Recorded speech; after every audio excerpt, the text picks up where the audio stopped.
Tapa mo hawhia dua mafi. Ka koe tolu taha o tua, koe Manuela e te tau tolu. Tapa ke whanau me whamapuna hoeki mo ha tau whanua. Tapa ki he tangata i whaiwhikau, me mo ha whaalunga tonga. Tapa ki he ngahi tuunga ko toa peo ku tau ke whai ano whatapua, tangata pe mua e te au whaikitu. Ata e whainga maari e koe ni, ke o atu ha tari fia lauta maa whana mo oni ki he lau maari e ko toa pe. Mo ke anga maheni pe ko hoto ki mea maieni, ki he ako mo vai fola pe me he seasi aho fitu, te watu e toi ha ere mai aho tau eki. Te kai ke tau hoko atu, tu mui mua ke tau kau whataha hea lotu. Tu i o taimi pe mo i taniti, ma no atu e mea ko toa peki ho tataki, kau mai eki, ka mau ikuna pe hei kuna e awhiona. Whai mai o mau whakoloa, e tari mau lotu o whatatau pe mo whinangalo, ia klaispe ko aloka ko mau whamo oi, e meni. O tau, au mai eni ki he lesoni honono, mau ai mahino oi whei laulau. Mau ai mahino oi whei laulau. Ko tau veste fito pe ko veste laulau tau to ia pe me tohi a whakaha, wahe ni mapa mai vesi hiwa, tu pe mua ke o lau atu. Pe ananau hiwa aki ai hiwa fo o pehe, o ku tau mo koe ke to'o ai tohi, pe ke vete hono ngahi mea whakamau o ia. He na e tāma te i koe, pe koke hui ai kakai aki ho tāta a kihe otua. Mei he whahinga, moi rea, moi kakai, moi pure anga kotoa pe. E kai ngā whanonga ko tui e toki whaloloto atu e hoko ngahi tāke kina pe mo e wheringi aki ai o tāke kina o to e whakamama ai whakakaukau koe ni o kulawe kai tau veste fito. Ka kofi e lawe no pe ka ki talateu no au pito pe ki mua ke hoko atu ki he ngahi aho. Koe tohe koe a sione pa mo e vesi uloa ki, kosperio sione vesi uloa ki pa mo e vesi ua hiwa. Na e sio fomo mau atua sione heni hene whai baptaiso ki he whanonga mai a e ki ko sisu. Pena e toa ia e rea koe ni pe me sione. Wakai ki he lami ai otua. Aia o kune awe ai anga hala a mamani. E ka inga koe fo i rea koe ni ata atape. O ku hangeha fo i whaka mooni malohi mooni. Kene hanga o mai kia te ki tau tolu. Koe ngahi wheilau ko toa talu be me ngua mehe kamata anga. Nai tuhu kātoa be. Nai tuhu kātoa be kia sisu. Pa moe wheilau tātoa taha tene whai. Kouhi koe anga hala ama amani ko toa be. Pa henge ke tau lawa hola be mehe whakakaukau ko ia. He wange e he fo iafo kula aho o ku ne whalo pe i he ngahi pesi koula wholofola o whakamahino mai ka tau te whito ki he tohia whakahaba mo e wahe whahaba mo e nima. Wadi mo whadonga i lau hifo e wahe nima tohi whakahaba mo e vesi hono no ku lawe ai ki hono o hake a sione ki he taloni i lodolangi. Pena sio e a sione ki he lami, ki a sisu o kune tu, i he loto ngā ange halami na e tāmate. Peko tui koe uho o e whakakaukau, e lawe kia e ongatake ki nā he wike koe ni, ki he whelaulau, e hirio ai e whelaulau mahuinga, na e whai e klaisi, kouhi koe mamani koe ni. I he konga uruaki o e ako anga, koe aho sante, o ku ulu o pehe, ngahi wheilau tae aonga. E re tā lau hingoa. Talano mai ange ki he ngahi wheilau, pēo moe mea au tau wako mei ai. Malopito, le tā i he ora ki whenga maare ku omi ki whea toha lave ki he talanoa ku ki he whehui ku ki hanga o mai. O wea ngā hei potu tohi te whito heni o ku magatunga pia mea iai ai talanoa koe ki he whehui ku ki hanga o mai. O ku atikai pia whenga maare pia mu katake o lau e toi kua Isaia. Wahe uruaki ve siwa ke ve stahanima. Te utoki lave atu ki ai anayang papehe ki he Isaia wahe ni maono ve si ono mo fitu. Pa mo tohi kua same ni matahapa mo ve si ta fitu. Koe whakakaukau koe ni o ku iai pe taimi u kai tari he o tua ai whei lau. Pena e kamata pe nia pia mea keini pia mo e peli o taranoa kia senesi vai wha. E toki lawe whakaiki kia whiwhikau ki he konga kuangi ai. Ka i he taimi koia o Isaia, ani whamatala koe kia i e wahe urak koe ni. Na e hawe kakaia ki he o tua mo e whahinga loto o ku. Wharea ke mahino loto o ke sai. Whainga loto o ku mo veu. Whainga loto o ku ikai ke hanga maarie. Koe whainga loto o ku siokita. Pea beherewa e si hova he vesi hongfulu mātaha. O behenu wharea. O behe e si hova. Koe haa hono aunga o mo ngahi whelaulau lahi kia te au. Kua u fiu i he whelaulau aki e whangasip tangata. Mo i ngako o e manusino. Pea koe kai te o fie maarie i he toto o e whangapulu. Pea koe whangalami. Pea koe whangakosi tangata. Sai, ha upe e whanau e Israeli. Ke whai e nau whelaulau. Koe mea pea una wanga maheni ki whai e whelaulau. Omi e lami. Pea koe omi e sipi. Ke whai ake e whelaulau. Ka hiri ko ia, oku te fito, pe ku taula e nau whelaulau na tolu ho nau kita. Hange ko ia ko, nai whai ko e keini. A nau lau e toki lawe kia whai whikau.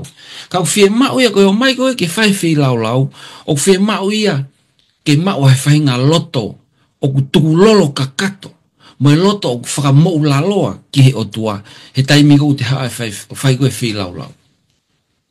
Ko e maulawat mo whewhikau mo ni ihi pe ki he seminana e whahe sāpate. Pea pehe ai he whamaupopu he Palestini kone e Greater Sydney, ai seminar kone e whai. Taimi lahi e tau whai e lotu, o tau whakamamafa pe i he tick the box, he? Tau mai pe he lotu, make sure aku lele e polokalama, make sure aku whai e moe. Ko whai routine pe aku tawanga maheni ki ai. Ka hireang ko ia, oku mamao au pito, ai uhinga, pe koe misiona, oku tau mai ki he eki, pe koe tau mai ki he lotu, pe koe tau mua o siasi.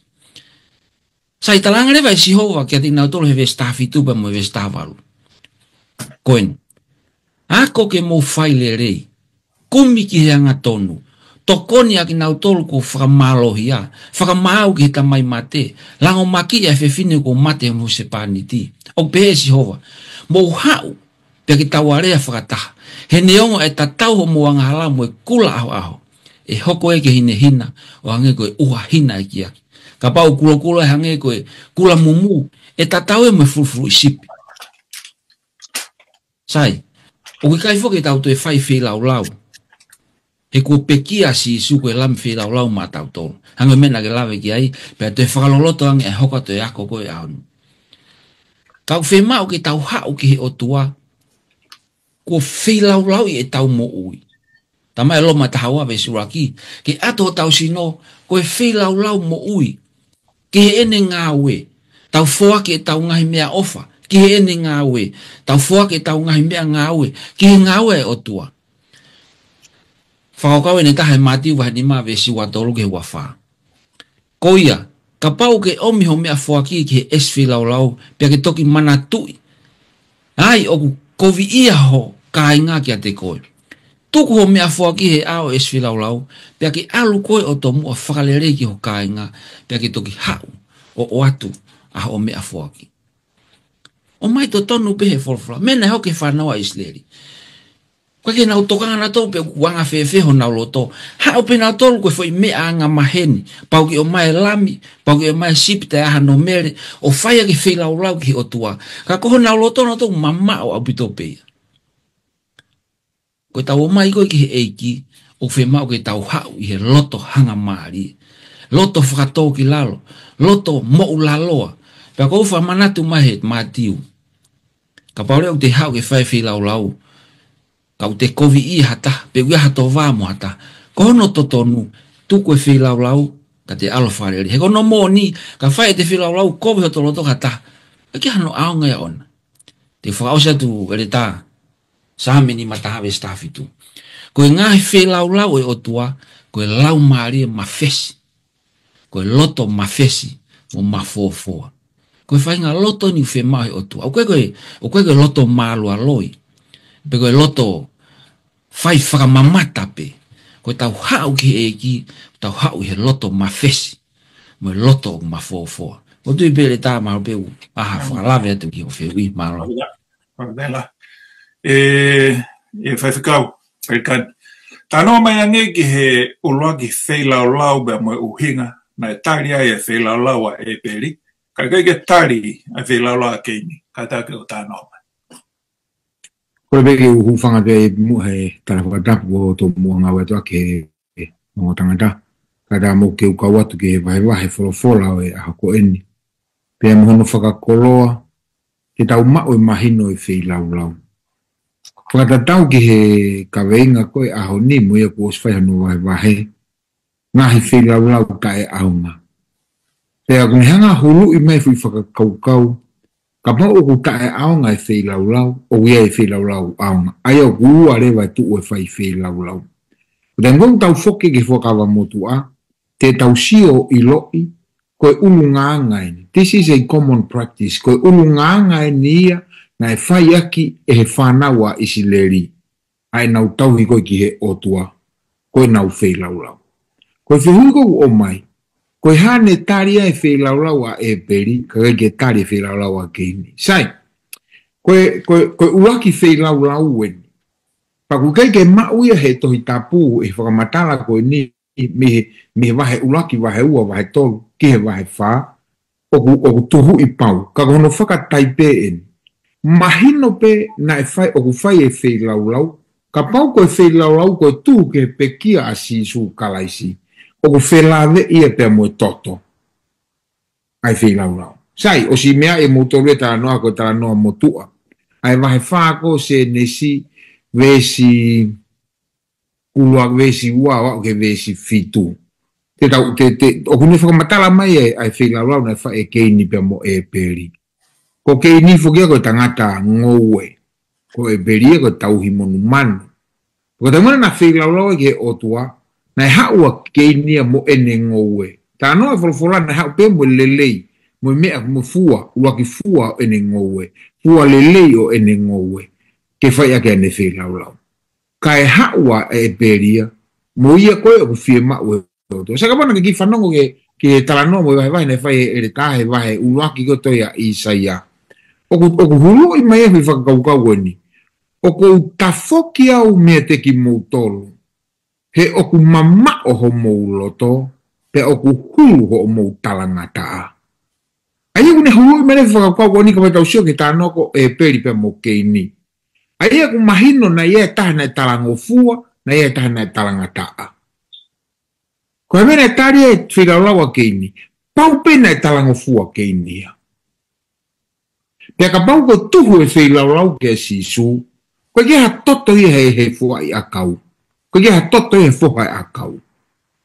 Ko toto he monu manu. Whanau mai ke whakaukau ko he vesi fitu o e wahe whāko se nesi. Ka mau te ke whailerei, I kai e mau koe, pea ka I kai te ke whailerei. O ku I he matapā ai anga hala. Pea e anga nofu ia kia te koe, pea te kine pure kia te ia. Pea te ke pure kia te ia. Sai, hangarea whakaukau tā mai koe, ta koe wheilau lau koe mea ai tangata mo e whiwhine o ku totonu koe ne whailerei.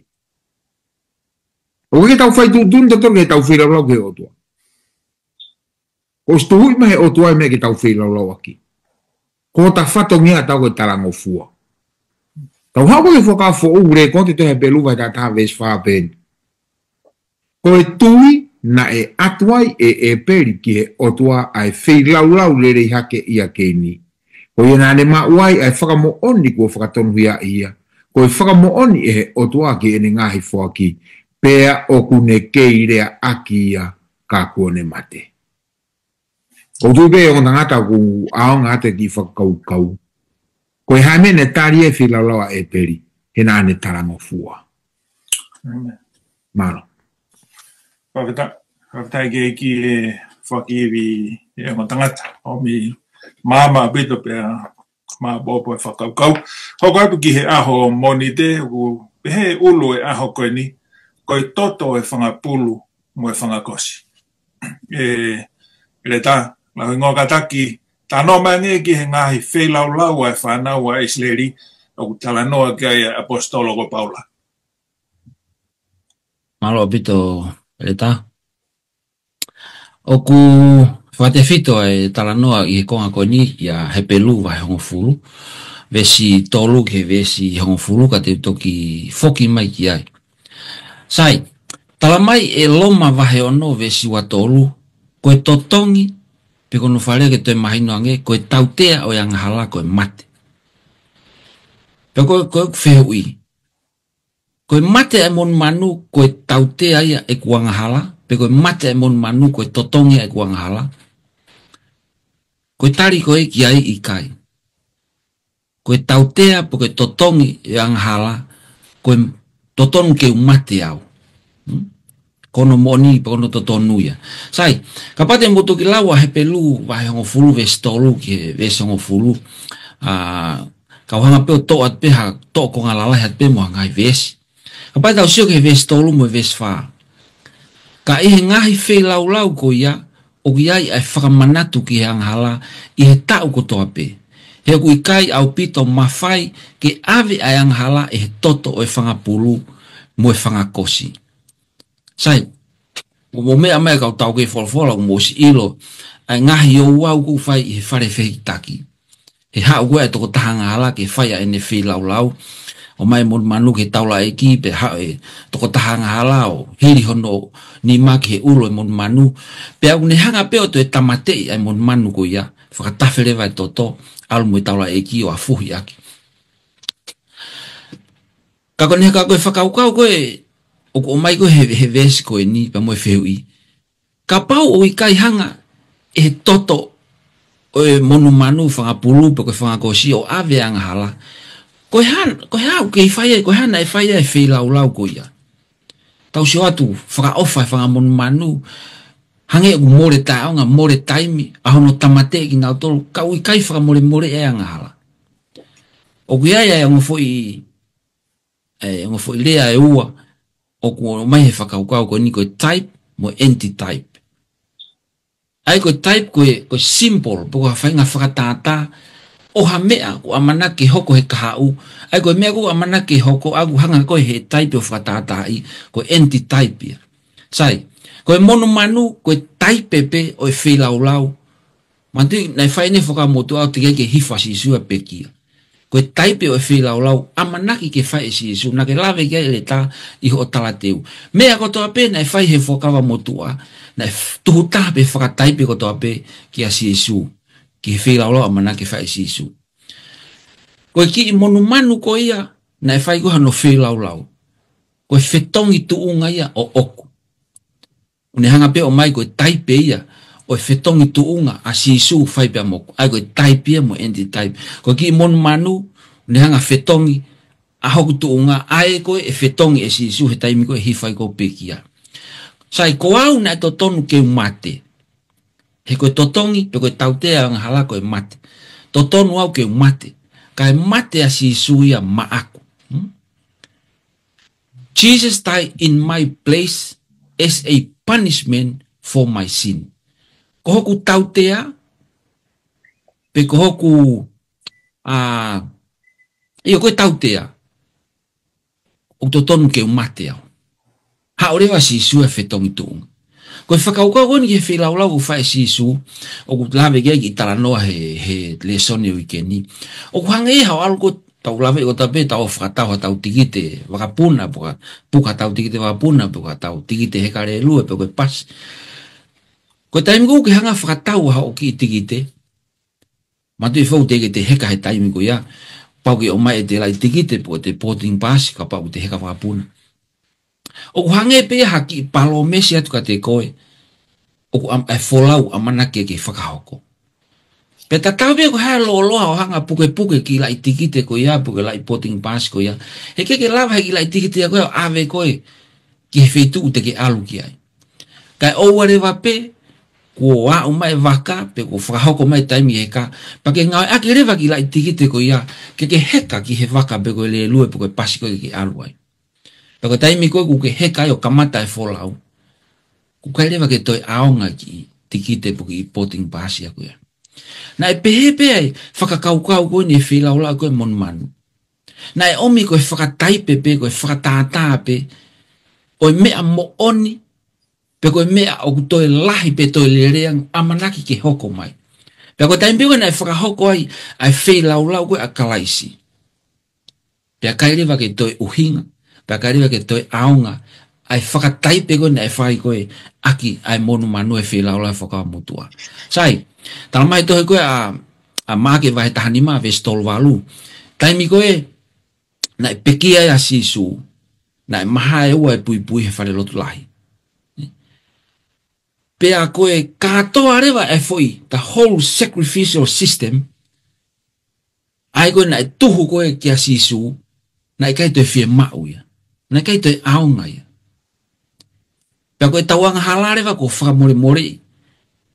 E tau tui pe koe ki he lami ai o tuana e pekia ma au pia mua. Koe ke tato e whai tau e whai lau.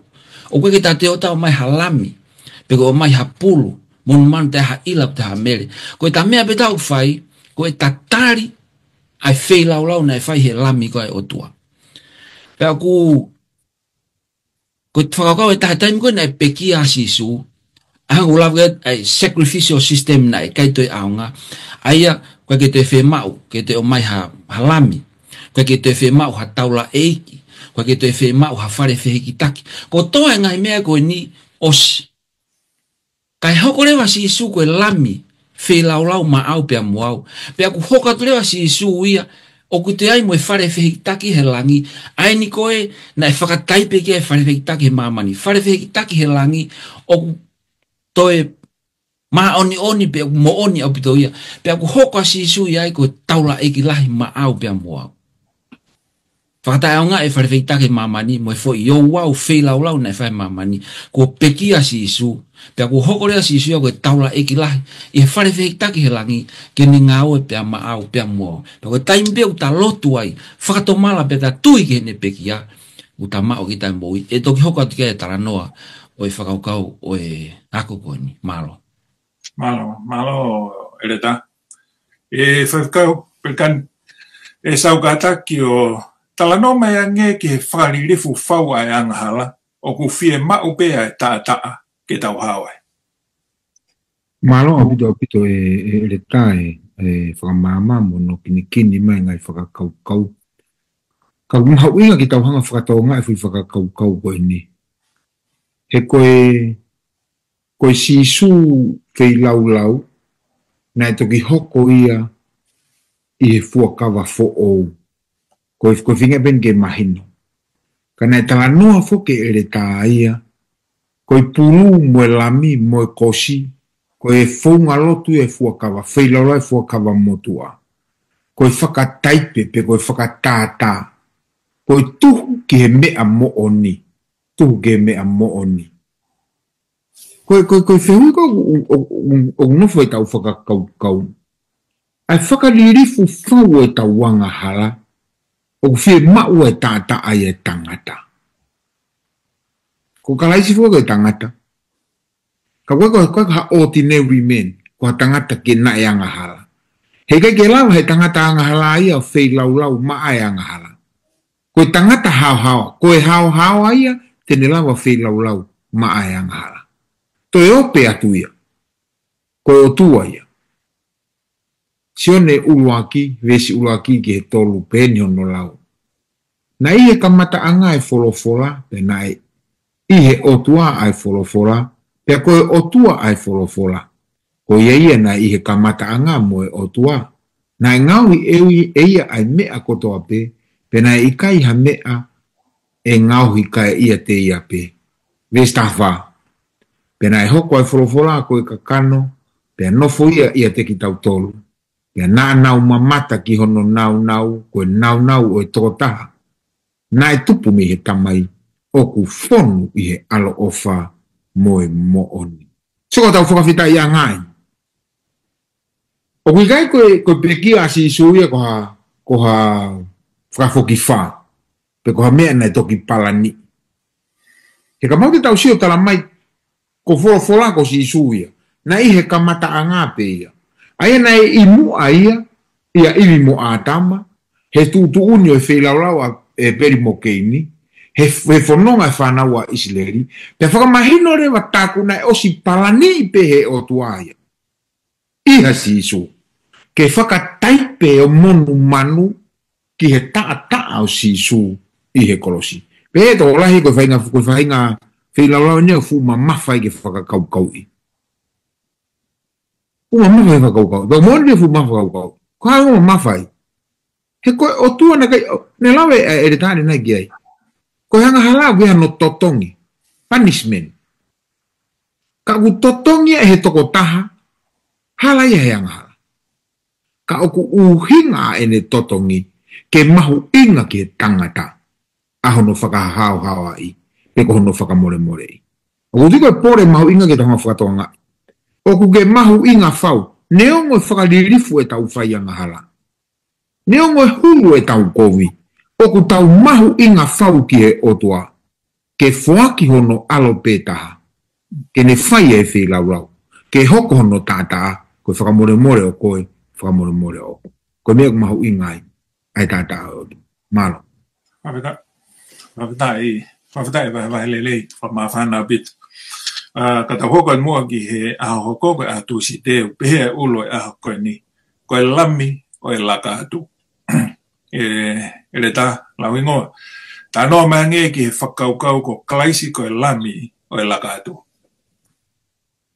Malo pito ele ta. Pea, o malo te whakau, inga koe, tala noa mai ki he whakaukau koe ni, whikaaki pea mo sisu. I he, tala noa koe ni ki he, o wau o e laka atu. Koe tohi koe akiso tosi wahe taha ua, o mou mea i kotoa pēa e tala noa po koe whakakaukau koe ni. Ki he whakahino ai o tua, whekau aki, pēa moe o wau koe ni laka atu. Mantui koe au mai ni ki he kei nofu pōpula e whanaua Israeli. Pa koe amanaki eni, ki hanga he o tua, o whakatau atahai na ki nā tolu pēa me he nofu pōpula. Pa koe tūtūn le wane au ngati nā tolu. Aia koe mea whakaosi eni, e oange ki a whelo, pe tene tari pe ikai, ke whakatau atahai na ia ke whanau ka Israeli. Pena anga tūtūn, ka teki nā tolu, ki he lami koni koe, amana ki e tamatei, ke wari aki honau kau i matapā. Koe whainonone ange koe aho hongo fulu koe mahina, tēnau hanga to o mai e lami. Pa koe lami koe ni, o tai hano mere. Pea, ikai ngata ne whamatala e ange koe ki kosi, pe koe ki sipi tangata, e tau taha hano tau motua. Pa kono mai koe ia, e tukurewa wau ki he aho e taha wha. Aho e taha wha o e mahina, pea tuki tamatei rewa. Pea vesi fitu, tēnau to'o rewa, pe whakatafe rewa e toto, pea mehe mon manu koe ia, o wari ake e kau matapā koe honau whare. Pea tēnau hanga rewa tunu e kakano, o e mon manu koe ia, o kai ake e māta e re vani. O asi pehe whahino no, o ana anau kai ota, pe o ana anau haka e mon manu koe ia, ko pau ke tunu. Pea ka paure tēnau kai o toe, tēnau hanga rewa tutu ake ai afi, ai toe ngau e kakano koe ia. Sai, au me koe ki he vesi taha tolu, ki mua koe ki ulawe ki ai, koe whamatala, koe taimi koe haua e angelo koe ai o tua. angelo whakaauha. O sio ke he kaumatapa, ko wari aki ai toto, pe koe taataa, tala mai e whakalaka rewa, pe pass over. Ai koe mea ne koe whanau koe omia koe whairea koe laka atu, po koe pass over, ko hinga koe whakalaka atu, ai angelo, whakaauha o tua, pea mei he whare koia. Tala mai so tosi vai tahawa ves tātolu. Pea koe toto e hoko koe whakailonga ia ki a te mautolu, i he ngai whare o mou iai. O kauka mamata ki he toto, te ulaka atu i a te mautolu. Pea i kai ha whakaauha ka te mautolu, ke mou mate ai, o kauka tai ai whanua ko ispite. Sai, koe whakakaukau koe o e laka atu, pe koe o wau koe o e laka atu, na e uhinga si hova ia, koe teu, koe whakatau atai nai o Israeli, pia mihe nofo pōpula. Pia kutala mai he ves tahataha, koe tūtuni aga te nau tolu. Pia te mou kai, pe he ia, ko no ho mou wala, ko ai ho mou topu vai, ho mou vae, mo ho mou toko i ho mou nima, pia te mou kai whakatoto o ia, koe laka atu ia asi hova. Koe tūtuni aga nau tolu, koe nau kai kone laka oa laka atu ai mon manu kon ko tamatei pe mo mata re vani os mau ho nau teunga tu ho nau vala ai ho nau topu vae ni hi ko toko ai ke mau he ko teu ni ke nau mavahe pe me ispite ko teu ni ke whakatawa tai na ki nau tolu pe me ispite sai talanoa mai rewa Isaia ni matoluia ko talanoa enia ki he misaia pe ko sisu klaisi ni hanko ave tauhia na e whakamålohia, pa na e pamahia, ka na e kai tene mawhaaho no fofonga. O ku tatakia o hange koe lami ke tamatei, pe hange koe sipi o ku noa, i he ao e tangata kosi, pe na e kai mawhaa aho no fofonga. Urakorinto wahani mawe sfitu, ko ia ke tawhiki tua e mea whakatupu motua, ko hi i he ikai ha mea whakatupu ya te motolu, ke mo hoko koe takaonga fo ou, he ko kalaisi ko tau whei lau o e laka atu. Ko hifo aki maa tau tolu. Ma teo taranoa koe niko ia eksotosi vahe tahawa. Koe tūtūni nea o ange, te nau kai ake mon manu ai ko tunu aki e maa ta ere vani.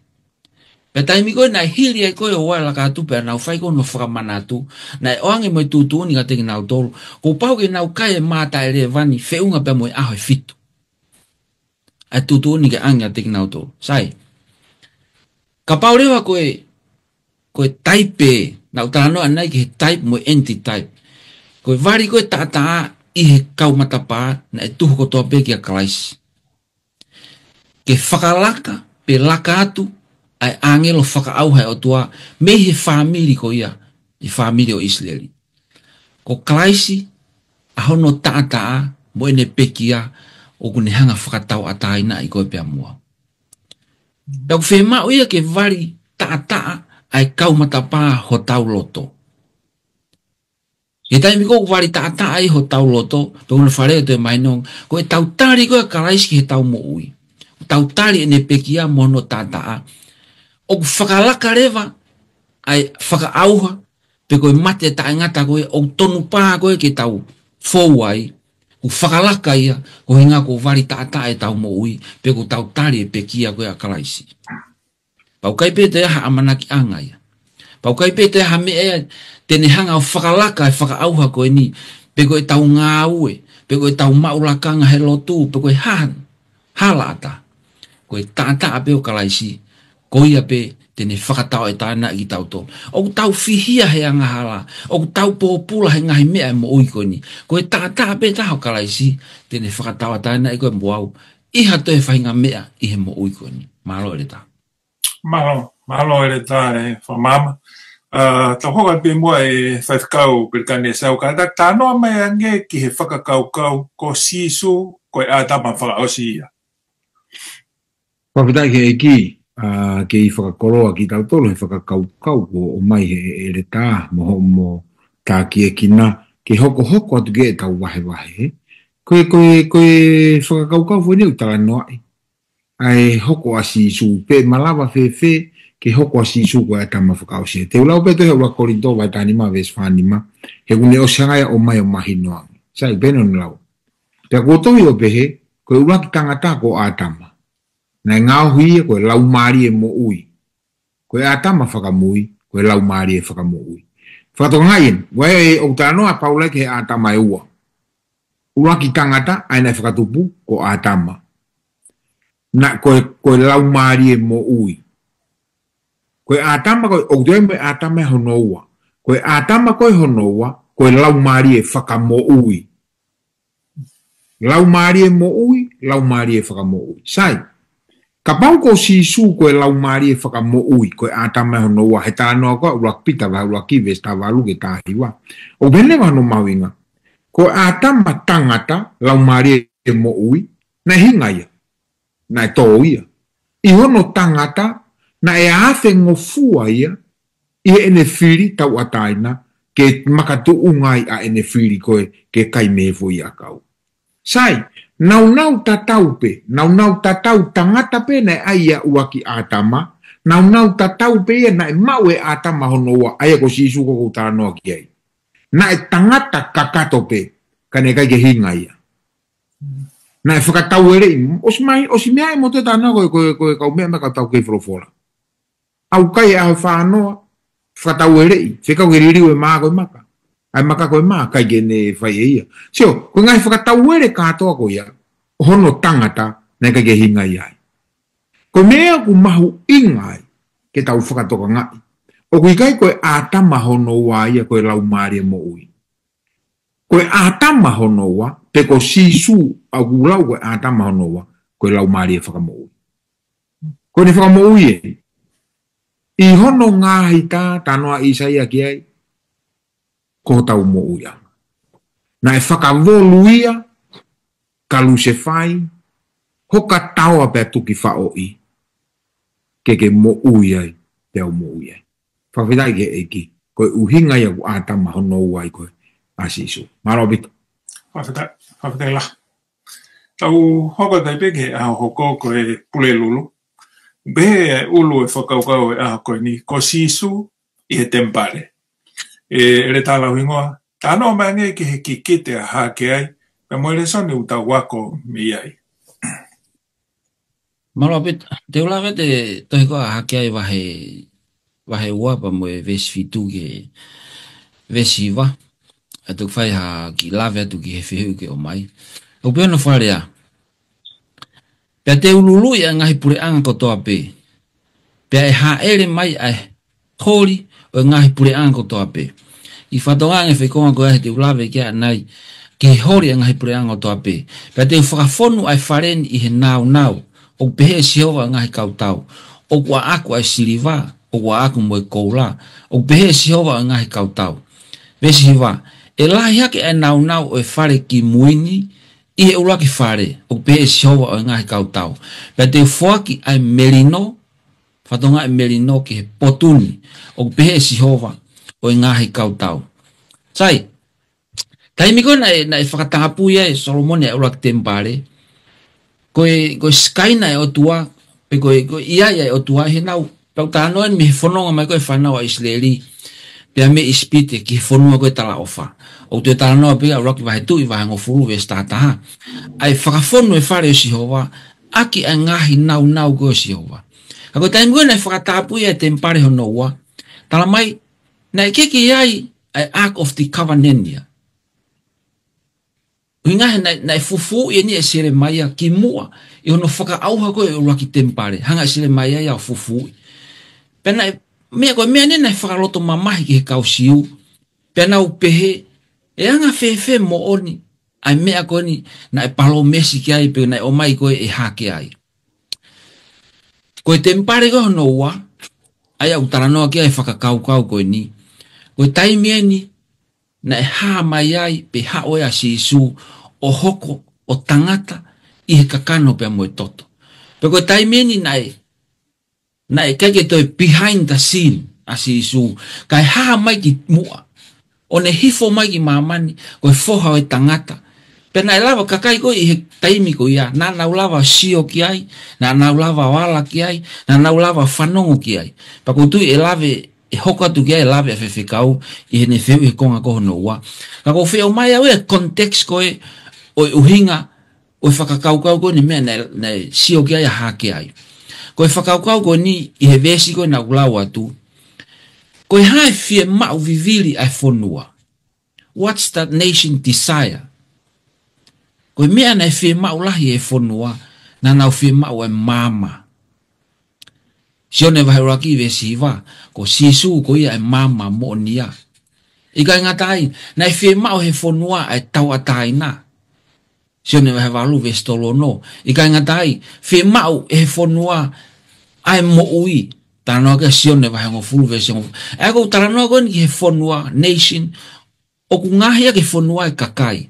Pea koe taranoa ni ke a koe pea moau i he ahoni. O ku tau whe mau ai mo oni. Whe mau he whonua ai mo oni. Sio ne tā whāpa mo e vesi ono ono. Ika ngatai koe merino na e lawe koe kia e vesi. O ku tau whe mau ai merino. Ka atoa e ngahi mea koe ni. Pakono hinga koe na e whamatala ai. O ku lele yange ai tempare koe hono wā i he uruaki. Ko hono hinga he kua hifo mai a sisu ia. O whakanau nau ai tempare hono wā. Pako i kaki te aha whare whihiki taki. Ka ku hoko e tau mo ui. Ko e tempare. Ke tāpani kare o tuahe e tau mo ui. Pako e whie mau vivire e tau mo ui he ngai ahoni. Tau whie mau a sisu. Tau whie mau a ene merino. Tau whie mau a ene mama. Tau whie mau a ene mooni. Whie mau e mo ui. Pako tau whie mau bea mo e merino. Pako hono uhinga ia. O ku mahu inga. Pako lelea ngai ai tempare hono wa. Ko hono inga. Nei keke toi, o keke toi ai ai a ake. Peko i puhai fuakawa. Ka ko si su, si hova, to tonu eni, ko ia aku afio ai. Aia o ne afio, iho tauloto, i he taimi ko toape. Malo e tā koe ngata beki whamatala ki he konga ko ia. Malo e whamama. Whakau pirikan, tano mea nge ki he whakaukau, wikai ko ki tau tolo ku unu ki he otua, ka koe aku unu mai ke te tautolo. Koe maari e anga i e whakamatala koe pe he taimina e peki ai koa si su he kolosi. Pea mawa e ua. Toi he koospelina e maha e ua e pui pui mi o lunga o tau ki lalo. Aia koe pui pui foki, kono whakangata i e potu tapu mi he potu topu tapu. Koe potu topu tapu, na iai afio anga koe otua. Koe tawa e kipe na lawa o ki ai. Koe whakawhea ngai koe whakawa motu a. Tō taha pehe tau. Ai tawa e ki e ne huge he potu topu tapu. Pe hange whakawhea ngai, te sio ke whaianga hala. Koe ne whaianga hala pe, o mai te ki puru pe ko te ki sipi. Whakatau mo yanga hala na te whai. Pea te hau mwe ke taula eki, ke ne whai aki hoto kore whakamore more i ge otua. Sai koe mea ni kumari he ku, o te aia e sisu whai ngofua au pito ye. Koe ni utara mai koe e unu mai ka tau tolu. Unu mai. Koe kau te tongi tau whakatoka ngā ien he ka pau, te tau nofo he unu mai. Neongo oku unu mai a sisu ge tau tolu. Hei kaipe ia taimi e whaiwhai ange ku hau ia whakamalohi i koe me veitu u gei ai. Neongo oku iai. Neongo oku ofia tu gea te koe. Whakamatala i pseri. Toi a efeso vahe ua ve stato lope. Kako eni, koe mea ia kalaisi sisu. Ko ki motolu na e mama o watu i mua o whakaofi he taa o kalaisi. Akono whakarea koe taha. Tau tolu na tau mama o koe ki mua he pekia. Ko ne pekia koe kalaisi. I hono tata ko to tonu ke tau ofi tau tolu. O kuto e lau pekia e te hea mātiu. Vahe uaki vesi wa tolu. Wakai e feitama e tau po ou pe wha ere i ai tama. Pe ui hono ua whako i Manuela. Ko hono uhinga koe o tua ia te ki tau tolu. Sio he ne ofi. Kamata angana e o tua whakatupu ia. A tama ua koe lau mari e whakamo ui ia. Ko ene pekia. Ko i Manuela ia. Hono alo i ko i Manuela ia. He ko ia te ki tau tolu. Ko ene pekia. ko ene ia te ki tau tolu ia. Pato bere wa paula. E fiso wa he ua. Pe he paula. Ka toa e ngahi me ani. O ikai ke whaia aki ha aku ma oni oni. Pe whaia aki ha aku ngā uele rei. O ku whai peia he keresi ai o tua. Whai peia i he keresi. Ko e tau o fi. Whai peia he keresi ai o tua. Pe whakasa ka mati wa walu westolu. Pe a mawhao atu e sisu hono ni ma o ala ki a te ia o behe. Ko hoku loto ia ke maa koe. Pe a whakamaa rewa hono kiria. Ai au whai ki tala noa maarie na whanongo he malanga he mau. A pitanga ko ni koe a big game koe a Greater Sydney Conference. Hange peha ki ka noa e whepare. Pehe koe tau huu koe ki langi. So koe ofie. Koe tau huu koe ki langi o si whakotu a sione mo pita he matapa mo e fuurisi.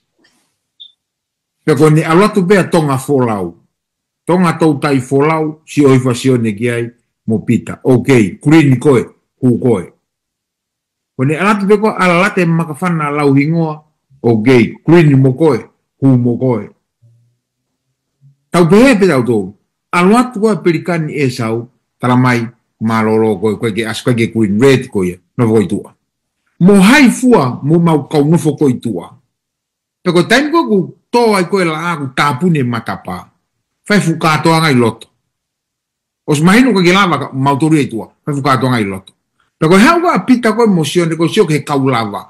O ku nau tangu tu koe loto. Sio mai nau toro ku mau asia tu mautolu ai. O ku te aspe mo mautolu ia. Asia ta perikania mo hai fua kau toa ia. I loto ia. Pea koe whiuin nei pehe. Na e anga whewhe ho mou hau, ne o si ta ofi mou tolu he matapa. Whanong e whepare. Talangi he kau tama koe nai tō. Tama koe, sio ke siana koe. A siana whe, ae. A si isu, iyo. Na ne hanga ia o mai mau tolu he a.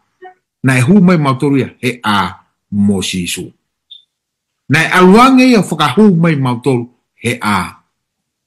Ko sisu i hono taa. Ko ia pe tene lava whakahu ki tau tolu ki hono pureanga. Maro bito. Whabitela. Tiu tawa mai ki he awha osi e tawa ko anga. Au pehe he ulu o e whakaukau e a koe ni. Nā ke whakatupu ai mea ko toa pe. Ere tā, la hungoa. Whawhiona ki mai angia visone e palofita ko Isaia.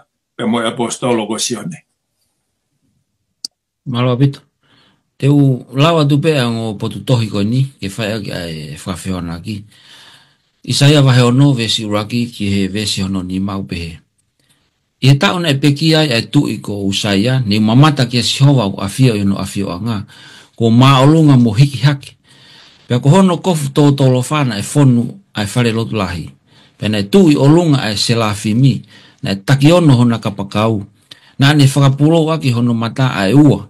Pea ne ufi aki hono wae ai ua. Pea ne puna aki ai ua. Pea na ana lea whetari aki o pehe. O ku mao ni oni, o ku mao ni oni, o ku mao ni ona sihowa ngahi kautau. O ku whonu a maamani kotoa pe i hono nau nau. Pea na ngau e ua e ngahi pou e matapa i he leo. O ia na e ui. Pea na e whakawhonu ai whare i he o huafi. Pea ne utoki pehe. Ko mala ia au, he ko auha. Ko uhi ko tangata lo ngutu tae maa au. Pea ko nofo i he lotolotonga o i kakai lo ngutu tae maa. He ko mamata au ko mata ki he tui, ko sihova o i ngahe kautau. Sai, whakawa he whaves fitu ke ves tahataha, ke whae ke whakawhewa naki. Pea ko uraki mea mo uine hangi ko i laione, ko hono wa o i mea mo uine hangi ko i pulu. Ko hono tolu e mea mo uine, matatatau mo i tangata. Pea ko hono whaa ko mea mo ine hangi ko ha i kare ko puna. Pea ko mea mo e whaa na nau takiono e kapakau. Pea na nau pito i loto i he ngahi fo i mata. Pea ko i kai te nau malolo. I he aho pe i he pō kai pehe. Maoni oni e eiki ko o tua mafi. Aia na e iai. Pea oku i aini. Pea e iai. Pe atu e ngahi mea mui ko ia ai whakapapa mo e ngongo le rei mo e whakawhita i kia te au nofo. I he nofo a whakai e ki ai aku mo ui lau i kuonga pe ata ngata. Na e whakafo ai mātua e toko o fulu mātoko wha i he a o ia o nofo i he nofo a whai e ki o nau hū kia te ia aku mo ui o lau i kuonga pe ata ngata. Pena nau riho nau ngahi pare i he mua nofo a whakai e ki mo nau pehe. O tau mo koe e ki. Ke mau ai whakapapa mo e ongo le rei, mo e mafi, he kua ke whakatupu ai ngahi mea kotoa pe, pena ngāhu ia, pe au kei ia ini, i ho whina ngalo pe koe ki ai. Sai, ka pau o hango whihu i ke whakawhiho anaki, ai Isaia pe mo sione, mea koe na sio ki ai, ko Isaia wahe ono ve siuraki ke ve stolu, o tatau pe mo whahawa he whahawe swalu, Tana mai, nana sio pe nana mamata ke kau angelo pe mo mea mo e wha, pe mo kau matua e toko o fulu ma wha. Oku nau kalanga i he aho pe mo e po, oku mao ni oni, oku mao ni oni, oku mao ni oni a Sihova ngai kau tau. Ko tui ko no repeat o tolu koe ni, ko ngā koe o tua tamai alo mo e lau maari. Oku mao ni oni, oku nau mao ni oni, oku nau mao ni oni. Isaia wahe ono vesi ni maa, o tatau bea ba mo whahawa ni ma ves wha. Na e ongo he palofita Isaia a ene tae tau, ko ia ko yang hala. Pana behere wa sione he ves wha he ni ma. Na e tangi sione ne behe, o kui kai hataha ia, e tau ke neanga to'o ai tohi. Tatau bea mo whakaukau koe na ia Isaia. Isaia wahe ono vesi ono ke he fitu, tatau bea mo whahawa ni ma vesi ono. Behe Isaia, ko ave, a ene anga hala e he lami pe ko Sisu Christ. Pea behere wa sione he vesi ono i he wahe hono nima. Ko e lami, ko tamatei, ko uhi, ko ene anga hala. Pa ko tui ko e whakaukau mahu inga ia, unehanga o mai ka te tau tolu, i he whakaosinga koe ni o e konga ko lave ki ai.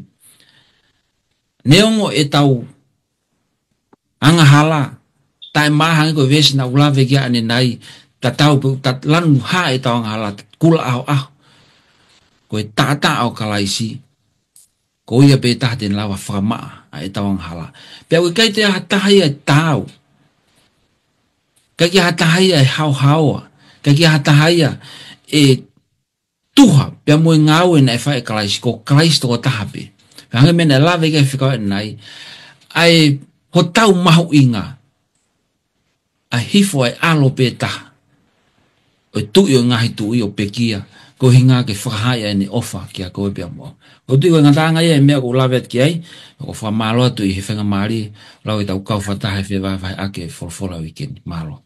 Malola he reta. Tui ko e whiu whao siene o atu ki he whaiwhekau, pia kātaki o ke whakamao po opu mai e be tau ako anga, pia ka hiri ia, pia kore ke here tāke ne toki o mai tau lotu tuku. Ka koe whehui o ku pehe talanoa mai ange ki he kolosi, pia mo ene whakaha ofa o tua, pia mo e whakaririfu o iangahala. Ko malo lahi au bitu atu o ngō toko ua, ai tā ke kina mai tau ako wholofola o e whia whini mo e ahoni. Ke whakakaukau mahu inga. No mahu inga, ko kai ke tau kei talanoa he whakataipe. Kai ke tau kei mne lawe ke e re tāne nai angi. Kai ke tau kei talanoa he taipi mo anti-taipi. Tau talanoa to he reality he taipi mini. Tau talanoa to he mea mooni. Ko mea mooni en. Pe ko sa ia au hene mooni. He ko ia pe uwhe unga moia. Whakahawa he ni mamo vesta hawa. O ku nau pehe ake ere o lahi. O ku tau moe lami. Na e tāmate i, ke tuku kia te ia ai mafi, mo e koloa, mo e poto, mo e mālohi, mo e whakaapa-apa, mo e ongo le rei, mo e whakawhetai. Sai, ka pau ko kalaisi ko e lami ia, pe ko hono whei lau, na e whai he kolosi. O ku tau ia mo kalaisi. Ko le soni ko wiki ko osi na pea i ke sione te ke toe ki kite pe. Pero dahil nga himya na umari iya himya leso ni wikosi. Koe beko e sione. He okune fe ungaya kai ko sione. Ka koia koe na ihe no fo afaka eiki. Kene ave anga hala amaman. Kai ke mei ilo eo be na fe whahinga tangata ka bauna tae o ngai kolosi. Rea hiwa ko whanongo ma peo grahe no ngawe aki he ngai hiwa tari lotu. Koe kolosi, koe pore anga o e kumo ui. Rea konga hiwa o pehe tuki whao hahono ongo nima. Poko tanga no maari e. Te tau viki ai, te kuone whai ko tau whakamou. Pero hien ke tau hawa ke kolosi. Koloto ke whamaboba ke tau leson ke ahoni. Uhi ngā ben. Mātiu tahataha. He ku whai ngofua pe ia. Vesi ua walu. Ua hiwa. Moe toru noa. Pakahiri eva te whai e bere tātau lo tuku. O beni hoi ki whanongo. Ka mau koe kolosi ko tau mo ui anga ia. Pena e tau a sisu koe lami tai hano mere. Pea to'o hano tata. Ke vari ake kaumata pāho tau loto. Kai whalaka e angelo whakaawa. Pe tau mana tu ien. He kune hapai mai hao ke ateawa ki mautolu ko toa peo ku whenga mo mapatia. Pea te ufuaki a whirmaari e ke te ki mautolu. Tō e ku hāmonga ke te ki mautolu. Pea mo wako i ateau he ko wanga vai mo anga malu. Pea te mo iloa i a whirmaari e ke o mo lau maari e. He oku whaingo fua pe ku hāmonga. Te oku maa pe a e ku kawinga. Maro pito. Maro. E tau lotu. E tua mafi. O mau whawhetai ki o awhio. O e wholofola o te whai hao no ako ne kina. E omi e whakaukau maho inga ka te ki mau tolu. E o kai te mau ilo pe te mau tuku pe mei whee ki whai whakatau wholofola ki o awhio. Maro mo eiki ai ofa kumi mai ai awhiona.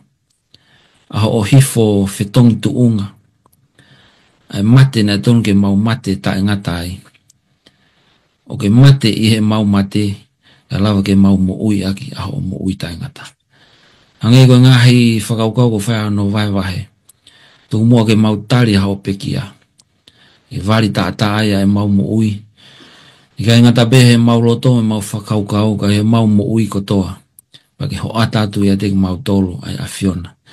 Hoko ai awhiona ko mau mo ui anga. Pake ai tau mua lere mo i amanak lere ka te mau tolo. Ia aho te ke foki mai ai. U tau kau whatahe api. U ke palo mesi ke te ke te foki mau ak mau tolo. Tāpa ki na mai ang nau tolo nau mea mai. Tāpa ki na whewhkau wa begi ele tā. Tu begi whatauka tea. Tu ipa mo i tāna ki. Whamore mau ngai tono noko tape. Tāri mai lotu mo kore mo hu atu. Hia whinia klaisi ko mauwha mo ui. Amen. Amen. Amen. Pamalo to mo mea mai. To e whawhe i lotu mawhanai pe mo tolu ki he tau wako anga ui ka hao. Ka mo mea tua whāt.